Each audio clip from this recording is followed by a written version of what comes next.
રમેલ છે મોગી ની અને મોગી નો ભુવોજી હું અને રમેલ કરાવે છે હરીજી.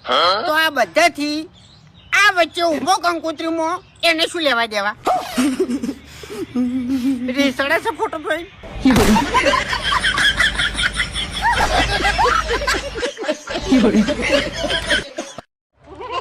ખરેખર 3 કલાકથી લાઈનમાં ઉભો નતો, 5 લીટર પેટ્રોલ મળ્યું. એટલે તમને એક ચેતવણી આલું છું કે અત્યારે છે ને પેટ્રોલ ને ડીઝલ ના ચોર વધી ગયા છે. વાત સહી. એટલે સાવધાન રહેવાનું.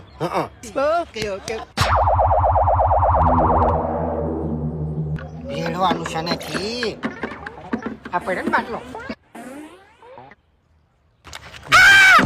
ये सब क्या देखना पड़ रहा है?